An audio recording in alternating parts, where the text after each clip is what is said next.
Trump is calling on China to release more data from Wuhan, where the virus began. He's accusing Xi Jinping of a lack of transparency and has hinted that criticism of Beijing will be a central theme of his re-election campaign.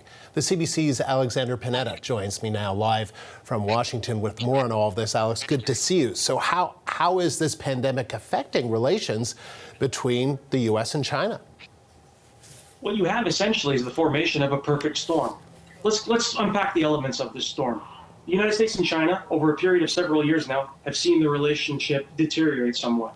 They've gone from being cautious allies to rivals to almost hostile to each other right now. That's the first element. Second element, a virus that starts in China has now obliterated the global economy and caused hundreds of thousands of deaths potentially.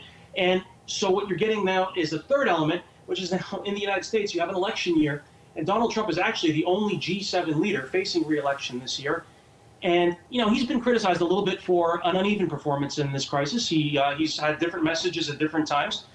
And, well, the fourth element of this crisis is there's a very easy scapegoat for this based on the facts of the case that China was, at very best, authoritarian in suppressing information, and at worst, actively misled the international community at some point early on in the crisis based on some reporting from the Associated Press and others. And the fourth element is the American public is angry at China. Mm-hmm. And if you look at some public opinion polling here in the United States, the vast majority of Americans, including independents and Democrats, are highly critical of the Chinese government. So you put it all together, you could see why any president running for re-election here would rather have Americans look at the Chinese than at any missteps that occurred on American soil. And it's interesting, Alex, it is almost absurd, right, to be thinking about an election in November, 6-7 months from now. But as you say, there is going to be one.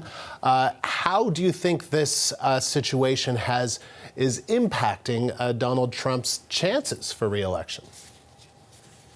It's a little early to tell. So I'll tell you what we've seen so far. In the first couple of weeks after this crisis really struck on U.S. soil, you saw President Trump get a little bump in public approval. His bump was not as large as state governors. It was not as large as the public opinion supporting Anthony Fauci, for instance. And you started to see that wane a little bit. And so now the more aggressive messaging from the White House towards China kind of coincides with the sort of waning of public opinion.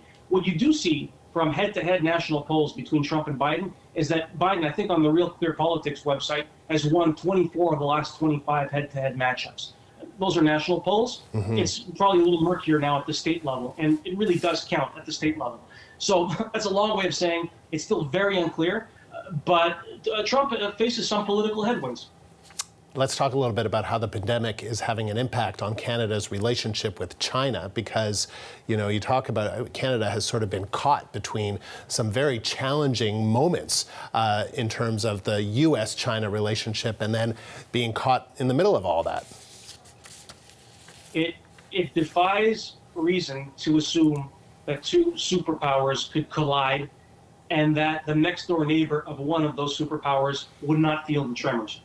And any illusion that people might feel that Canada could tiptoe away from any repercussions of this feud is kind of repudiated by the last couple of years of history, right? Just looking at what happened when Meng Wanzhou was arrested on Canadian soil. Canada was essentially a bit player in a legal drama between the United States and China.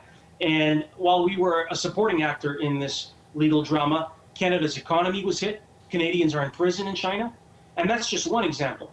At the same time, Canada is going through this dilemma right now over Huawei and the 5G network. And you can assume that there will be humongous pressure from both sides. And so what you might expect over the next little while, for the next period of years, is Canada either sides with its natural economic partner and next door neighbor, or a growing economic power that has used some pretty aggressive means to punish countries in the past, Canada, Norway, Japan, when it runs afoul of them. So it's going to be a difficult spot for Canada to be in for the foreseeable future. Alex, always great to see you and read your pieces online. Thank you. That is the CBC's Alexander Panetta in Washington.